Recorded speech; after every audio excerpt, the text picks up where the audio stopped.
जो मौत और मातम के राजनीतिक रंग देने की सुपारी लेते हैं दोस्तों, ये जघन्य अपराधी हैं। मैं आज हाथरस के गिद्ध गैंग में शामिल मीडिया वालों को भी चुनौती देना चाहता हूं, तो साफ साफ सुन लें। पत्रकारिता हम भी करते हैं, लेकिन नेताओं के हाथ में बिकने वाले दलाली जो तुम करते हैं। झूठों ने झूठों से कहा है सच बोलो, झूठों ने झूठों से कहा है सच बोलो, सरकारी ऐलान हुआ है सच बोलो, और घर के अंदर तो झूठों की एक मंडी है, और घर के अंदर झूठों की एक मंडी है, दरवाजे पर लिखा है सच बोलो। आदाब, नमस्कार, आप देख रहे हैं सिमना न्यूज, और सिमना न्यूज में आज एक बार फिर बात होगी पत्रकारिता, पत्रकार और यूपी के हाथरस में हुए उस निर्मम हत्याकांड की, जिसने पूरे देश को एक और निर्भया की याद दिला दी। लेकिन इसके साथ ही यूपी पुलिस की, जिसने इंसानियत को शर्मसार किया है, उस यूपी पुलिस की, उस कर्तव्यनिष्ठ पुलिस की, जिसका काम तो यूं इंसाफ दिलाना होता है, लेकिन यूपी पुलिस ने ऐसा काम कर दिया, किसके कहने पर, ये हम सब बखूबी जानते हैं। ऐसा काम किया जिसने इंसानियत को भी शर्मसार किया है। आज पूरे देश में एक मुद्दा चरम पर है, वो है हाथरस हत्याकांड। हाथरस में हुआ वो निर्मम बलात्कार, जिसमें जितने दोषी बलात्कार करने वाले हैं, उतने ही दोषी उन पुलिस वालों को बताया जा रहा है, जिन्होंने उस लड़की, जिसने अपने आखिरी सांस तक एक बयान दिया और ये साफ किया कि उसके साथ कितनी और किस तरह से दरिंदगी की थी, उसके बावजूद यूपी पुलिस ने एक बेबुनियाद बयान दिया था। वो बयान क्या था कि पीड़िता की मौत जो है वो गर्दन की हड्डी टूटने की वजह से हुई है, ना कि बलात्कारियों की वजह से। यानी उन्होंने कहा कि एफएसएल रिपोर्ट में रेप की पुष्टि नहीं हुई है। तो आज बात होगी इन्हीं कुछ मुद्दों पर। सबसे पहले हमने जो आपको वीडियो दिखाया, उस वीडियो में एक व्यक्ति, एक पत्रकार जो अपने आप को सो कॉल्ड पत्रकार कह रहा था, उसका कहना था कि हाथरस मुद्दे पर आज राजनीति की जा रही है, और उन्होंने उन तमाम मीडिया चैनलों को भी आड़े हाथ लिया जो उस मुद्दे को हाईलाइट के तौर पर दिखा रहे थे। वो उन्हें आज पत्रकारिता सिखा रहे हैं और ये बता रहे हैं कि दलाली क्या है, पत्रकारिता क्या है, और वो जो कर रहे हैं वो पत्रकारिता है, बाकी पत्रकार जो आज कर रहे हैं वो क्या, वो बता रहे हैं। इसके अलावा उन्होंने राहुल गांधी को भी लथेड़ा है। अपने पूरे एपिसोड में उन्होंने राहुल गांधी को पप्पू और प्रियंका गांधी को रिंकी जैसे शब्दों का इस्तेमाल कर जबरदस्त तरीके से धोया है। लेकिन हम आपको यहाँ पर क्या बताने वाले हैं, जैसा कि हम सभी जानते हैं कि अर्नब गोस्वामी जो है एक चैनल के संपादक हैं, जिसका नाम है आर भारत, यानी रिपब्लिक भारत। नाम में बेशक रिपब्लिक है, लेकिन ऐसा कोई काम नहीं किया जो जनता के हित से जुड़ा हो। रिपब्लिक भारत की टीआरपी जो है सुशांत मर्डर केस के बाद एकदम से बढ़ी थी, हाई पिच पर थी रिपब्लिक भारत। लेकिन जैसे जैसे लोग ये समझने लगे कि रिपब्लिक भारत अपनी टीआरपी के आड़ में कौन सा खेल खेल रहा है, उसके बाद से उसकी टीआरपी जो है, इस महीने की जो लिस्ट आई है उसमें टीआरपी उसकी बहुत ज्यादा डाउन बताई जा रही है। हालांकि आज तक जैसे न्यूज जो है वो ठीक है, सेम चल रहे हैं, जैसे टीआरपी पहले थी वैसे टीआरपी आज है। लेकिन अर्नब गोस्वामी हो, न्यूज भारतवर्ष हो, इस टाइप के न्यूज जो किस प्रोपेगेंडे पर चलते हैं ये हमें पता है, उस एजेंडे को चलाने वाले तमाम चैनल जो है आज टीआरपी के डाउन लिस्ट में जा रहे हैं। तो अर्नब गोस्वामी रिपब्लिक भारत पर एक प्रोग्राम चलाते हैं, पूछता है भारत, और ये पूछता है भारत में वो इतना जोर लगाते हैं कि सबसे बड़े राष्ट्रभक्त तो वो हैं ही, और राष्ट्र की आवाज उठाने का जिम्मा अगर किसी शख्स ने ले रखा है तो वो शख्स कौन है, अर्नब गोस्वामी। अर्नब गोस्वामी पूछता है भारत के नाम पर उन्होंने रिया चक्रवर्ती के खिलाफ जो प्रोपेगेंडे चलाए हैं वो अभी दोषी साबित बेशक ना हुई हो, पर उन्होंने उसको पूरी तरह दोषी साबित करने का बहुत बड़ा चक्रव्यूह बना दिया है, लोगों के सामने उसे परोस दिया है। लेकिन ये बात हमें समझना चाहिए कि पूछता है भारत, जब ये पत्रकार इस तरह के प्रोग्राम चलाते हैं तो उन्हें ये सोचना चाहिए कि भारत जो है वो दलित की जो बेटी थी उसके साथ जो बलात्कार किया गया, निर्मम तरीके से बलात्कार कर उसको मौत के घाट पे उतारा गया। उसके बाद यूपी पुलिस ने उसके साथ क्या किया उसको सुनकर आज पूरा देश आक्रोशित है। बावजूद इसके आज भारत जो है इसके बारे में नहीं पूछ रहा, उनके लिहाज से आज भारत पूछ रहा है दलाल मीडिया पर, आज भारत पूछ रहा है राहुल गांधी के राजनीति पर कि वो एक रेप केस पर किस तरह की राजनीति कर रहे हैं। दोस्तों, जहां तक राजनीति की बात है तो राजनीति एक ऐसी चीज है जिससे हम चाहकर भी दूर नहीं रह सकते। हम बेशक आम इंसान हैं, पर राजनीति में हम सबकी पकड़ है, क्योंकि हम अपना नेता चुनते हैं।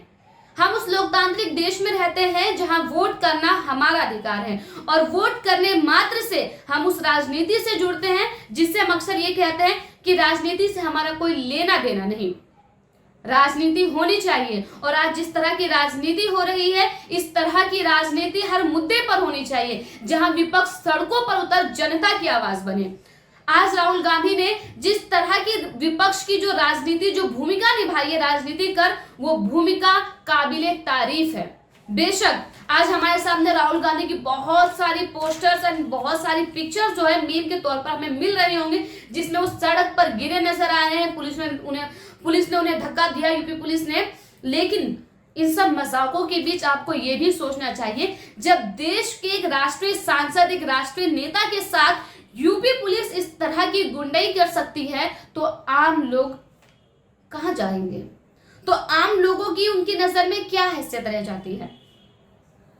आज हम सब ये आराम से सोच सकते हैं कि आज राजनीति और इस मुद्दे पर एक रेप केस को, एक दलित समाज के रेप केस को जातिगत तूल दिया गया है और इस मुद्दे को हाईलाइट किया गया है। कांग्रेस की पहल को गिद्ध और मीडिया की वफादारी को दलाल जो लोग कह रहे हैं, उन्हें ये बात जरूर सोचनी चाहिए कि आज से पहले जब विपक्ष चुप था तो क्या कुछ था, किसको कितना न्याय मिल गया। ये नहीं है कि दिल्ली में बनी निर्भया के बाद कोई और निर्भया नहीं बनी, यूपी में इस केस के बाद दूसरे कोई केस नहीं हुए हैं, लेकिन यहाँ पर जो शासन और प्रशासन की लापरवाही देखी गई, एक शव के साथ इस तरह की ज्यादती की गई जिसे हम और आप सोच भी नहीं सकते। हिंदुत्व का नारा देने वाली भारतीय जनता पार्टी एक शव के अंतिम संस्कार को भी उन्होंने मेरे हिसाब से तो उसे अंतिम संस्कार कहना ही गलत है, उसे अंतिम संस्कार ना कहकर सबूतों को खाक में मिलाना कहा जा सकता है। यूपी पुलिस के एडीजी ने स्पष्ट किया, प्रशांत किशोर ने, कि मृतका के साथ रेप की पुष्टि नहीं हुई है और एफएसएल रिपोर्ट में रेप की पुष्टि नहीं की गई है। लेकिन अब जो नया रिपोर्ट सामने आया है, एफएसएल जो फाइनल सामने आई है, उसे सुनने के बाद, उसे देखने के बाद, और अगर आप भी इसे सुन रहे हैं, देख रहे हैं, तो उसके बाद जो है यूपी पुलिस और वहां की शासन जो है कटघरे में खड़ी नजर आ रही है। जी हाँ दोस्तों, यूपी पुलिस का वो दावा, जिसमें वो दावा कर रही थी कि रेप पीड़िता जिसे कहा जा रहा है मानसी वाल्मीकि, उसके साथ रेप की घटना को अंजाम नहीं दिया गया है, मृतका के साथ रेप नहीं हुआ है। तो दोस्तों, फोरेंसिक साइंस की जो रिपोर्ट आई है उसमें बड़ा खुलासा हुआ है कि मृतका के प्राइवेट पार्ट में 2 गंभीर चोट मिलने की बातें सामने आई है। रिपोर्ट में ये कहा गया है कि मृतका के प्राइवेट पार्ट में 2 गंभीर चोट थी। अगर हम बात करें, द टेलीग्राफ अखबार है, उसमें यह दावा किया गया है कि ये घाव ऐसे हैं जो बाहर से वर्जाइना में इस तरह से हमले के बिना नहीं हो सकते। इन घावों को देखकर, इन जख्मों को देखकर कहा जा सकता है कि पीड़िता के साथ रेप हुआ है और रेप की पुष्टि से इनकार नहीं किया जा सकता। दोस्तों, बता दें कि फोरेंसिक साइंस की ये रिपोर्ट 3 अक्टूबर को आई थी, जिसे आज तक मूल रूप से, मतलब बिल्कुल खुले तौर पर प्रकाशित सरकार के द्वारा नहीं किया गया है। दोस्तों, सबसे पहले हम बात करते हैं रिपोर्ट पर, क्योंकि यूपी पुलिस के एडीजी ने ये साफ किया था, प्रशांत किशोर ने, कि रिपोर्ट में कहीं भी रेप का जिक्र नहीं हुआ है, रेप की पुष्टि नहीं हुई है। तो अब पहले इस रिपोर्ट की बात करते हैं। 14 सितंबर को जब मानसी वाल्मीकि के साथ इस घटना को अंजाम दिया गया था, तो सबसे पहले उन्हें अलीगढ़ के जेएन मेडिकल कॉलेज में एडमिट कराया गया था, जहां पर उनका इलाज चला और उनकी कुछ रिपोर्टें सामने आई थी। उस रिपोर्ट में भी जो है लड़की के साथ रेप की पुष्टि नहीं हुई थी। लेकिन उन्होंने इस रिपोर्ट में रेप से इनकार भी नहीं किया था, यानी कि ना तो रिपोर्ट की पुष्टि की गई और ना ही रेप से इनकार किया गया था। उसके बाद पीड़ित मानसी को जब दिल्ली के सफदरजंग हॉस्पिटल में एडमिट कराया गया और यहाँ पर भी उनके कुछ जांच हुए जिसमें रिपोर्ट आई थी और उस रिपोर्ट में भी ना तो रेप की पुष्टि हुई और ना ही रेप से इनकार किया गया। अब हम बात करते हैं कि आखिर रेप की पुष्टि क्यों नहीं हुई इन दोनों रिपोर्ट में। अलीगढ़ का जो मेडिकल कॉलेज था वहां पर भी जांच में रेप की पुष्टि क्यों नहीं हुई। उसके बाद सफदरजंग, दिल्ली के सफदरजंग हॉस्पिटल में भी जो जांच की गई उसमें भी रेप की पुष्टि क्यों नहीं हो पाई। तो शुरुआत में जो एफएसएल रिपोर्ट आई थी उसे अलीगढ़ मुस्लिम यूनिवर्सिटी के जो मेडिकल कॉलेज के जो चीफ